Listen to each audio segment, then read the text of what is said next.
How many microphone tests does it take to change a light bulb? Asked Smaller Soul, wondering why the waveform is so small. The gain is up!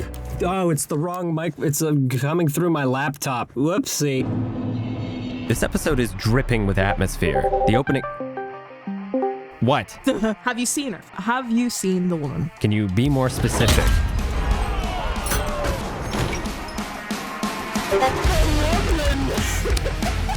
Violet is a member of the female species, and while she doesn't wear aviators like I predicted, isn't lacking for shade. I was informed about one thing going into episode 5, and it was that Vi, allegedly, gets hot. And yeah, after seeing her myself, I can't say I disagree with that assessment. I said the thing, Sai, you can stop sending the letters. This has gotta be my favorite cold open so far. Everything about Vi's behavior is pure escapism, where negative thoughts are met with the kindness one shows a stuck vending machine, and any that prevail through the head trauma get pacified by a cocktail of whiskey and adrenaline. As usual, Faktisha's use of montage is second to none, and the way they sync it to the music is certified fresh. It also reminded me of Cyberpunk. The harsh lighting, the samurai jacket, punching the mirror, laying on the bed in the wrong direction before they fix it in a patch. Oh my god, Loris being the designated driver is the sweetest thing, and while it is true that Vi is woman, she did make him sad, which incurs a penalty of -1 position on the tier list. Don't look at me, I don't make the rules. What? But another thing about this opening pervades the rest of the episode. The lack of dialogue, particularly where Vi is concerned, since she only has 15 speaking lines total, and certainly tries to keep emotions on the down low. Yet I never feel like I'm missing anything because the micro expressions are impeccable. Besides, who needs dialogue when your stare is potent enough so as to require ID? But I'll get back to Vi. Mel's story kinda still feels like it's getting warmed up, but it's no less intriguing for it. And between emulating the likeness of Mel's brother and compressing people more than the JPEG standard, the Black Rose has been comfortably established as a threat. As I understand it, Mbessa had a kid with someone powerful, and said child was born a silver-eyed warrior or something. She's been trying at every turn to keep her distance from Mel, and says she's safer as our enemy. So maybe everything Mbessa's done up to this point has been an attempt to keep her daughter's true nature hidden from the Black Rose, and by extension, keep her safe. Okay, so stupid question. Is the Black Rose Mbessa's ex? Keep their name out of your mouth. Is that what's happening? Are they mad because she took off with the kid and the 4x4? Probably not. They do refer to Mel as sister.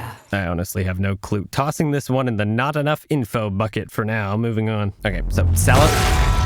Still no word on Echo and Heimerdinger, but at least Jace managed to find his way back home. It's difficult to tell if it's something he did or just a side effect of Salo removing these cylinder things. The gemstone he was wearing on his wrist is embedded in his skin now, so maybe he used that? I don't know. He looks like he's been on a journey, and I'd very much like to see the place he ended up. Although, on that front, I suppose I should be careful what I wish for. And while we don't see Victor, he does manage to squeeze his way into the episode. Would you want to speak with him?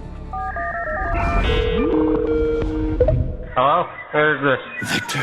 Oh, hey, Jace, what's up? How are you How doing? long has it been? No, sorry, you go.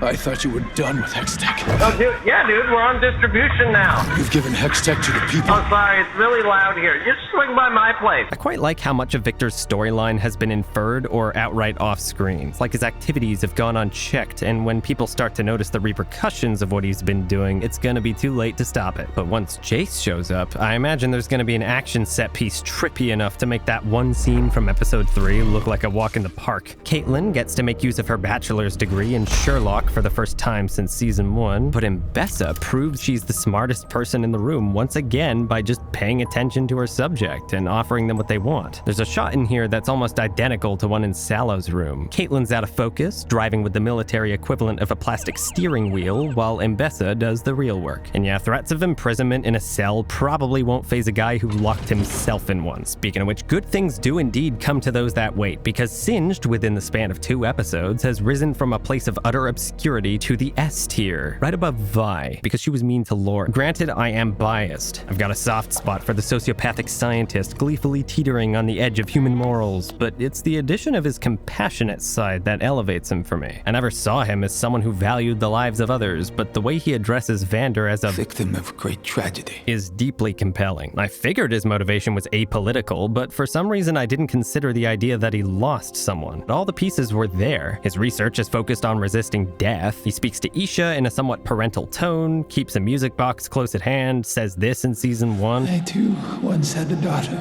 Really, everything. The angelic imagery of his daughter suspended in the vat is gorgeous. Everything we'd seen of the workspaces and machines Singed has created has been harsh and sickly, but the rounded shapes and warmer tones of this bedroom are striking. Speaking of segues, yo, check out these bioluminescent spores, you guys. They react to your claps. I wrote something like this in a short story that never got finished, and I can't find the document anymore. Is it too late to ask for royalties? I love these things. They give an in-universe excuse for a suspenseful black screen and look seriously cool. Well, why don't they light up when they're yelling at each other? They look cool, shut up. And the sound of the claps? How do you design sounds like these? I want to do that. Really, the beating heart of this episode is the pairing of Vi and Jinx. While I was writing my episode 3 video, I actually wrote down a prediction that they would work together, but then removed it at the last minute because I genuinely didn't see it happening. I felt like Jinx had committed too many atrocities to be forgiven or cooperated with again, but it was this very thought process that led me to remember the Arcane documentary Bridging the Rift, where showrunner Christian shares the question at the heart of the show's story. Does a person like Jinx deserve a second chance?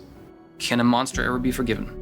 Bits and pieces of this idea have been sprinkled throughout the entire show, but now it's front and center. From my perspective, Jinx's actions are unforgivable, but I believe everything she does. In much the same way, Vi's willingness to work with her makes perfect sense to me. The fact that she feels responsible for the monster Jinx became would make her far more willing to absolve her of wrongdoing than others. But is this the right thing to do? Well, here's Christian providing his stance on the issue. I don't know. Like many other characters in this series, Jinx and Vi are victims of circumstance, and while Arcane doesn't demand you agree with any of their choices, it at least wants you to understand how those choices come to be. There's also a lot of commentary about the lengths one goes to for those that they love, the same sort of dilemma that made me love The Last of Us, which if you know, you know. Then of course there's the flashback, which is, in a word, fabulous. At first I thought Felicia was voiced by Ella Purnell, but nope, Jeannie Torrado just sounds remarkably like Jinx here. Now this might sound strange, but this scene just felt like a conversation between adults. Can't really think of another way to describe it. It's just so natural. Vander swapping out Felicia's wine with a non-alcoholic drink after he learns she's pregnant, the same drink he makes powder in season 1, does more to establish his care for others than any line of dialogue. And a fresh-faced Silco is an uncanny sight. But seeing these two so close and optimistic makes me all the more fascinated by the contents of Vander's letter. I can't say whether or not they'll expand this further, but in a way I'm hoping that they don't, because the question as to what Vander did to Silco and why he thought it was for the greater good is one that's almost more captivating to me unanswered. Perhaps a good follow-up question to what Christian said is, can a monster forgive itself? I don't think it's a coincidence that a reminder of Vander's biggest regret is in such close proximity to the image of him as a literal beast, and the visual of Vi and Jinx embracing him in spite of all that he is might be one of the most poignant the show's presented. Perhaps Jinx is beyond forgiveness. Vander can barely speak, but even if things do get worse, at least they got to have a moment where they laid down their weapons and came together as a family again. If anyone asks what makes Arcane so special to me, this is one of the biggest reasons. These lovely sequences dripping with subtext where the music punctuates the visuals in just the right way so as to make me feel feelings in the feeling center of my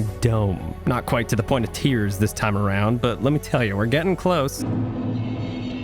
Can you go to 3 minutes 42 real quick? Was that scene too fast? No. Wait, go to Mel real quick. Okay, maybe her story was like a bit disconnected from everyone else. Although it's building towards something, so maybe I'll wait. I don't know, Dave, what do you think? Well, hell, I'm damned if I can find anything wrong with it. Why are you calling me Hal? Last time I mentioned how a rewatch of the episode helped me enjoy it, but this one required no such thing. I was into it right away. It's a strong contender for my favorite episode for sure, and given these paths seem to be destined to intersect, I can safely assume that episode 6 is gonna be a doozy. Although I am curious about how Hextech is gonna slot into this. We've already caught a glimpse of how these stories could interact with the weapons glitching out, but otherwise these guys are off in their own little narrative bubble. Maybe when everyone else is at the climactic point of their respective conflicts, Victor's gonna press the morph reality button and reset the status quo. Though I draw the line at time travel. Alternate reality where characters' positions are all shuffled around and everything looks funny, that's fine, but know that if you step into a TARDIS, you will feel the wrath of my rolled up newspaper. No sense in wondering, I guess. On to the next one. And just in case you didn't know, Discord has a temporary mute function. Thanks for teaching me, Sai.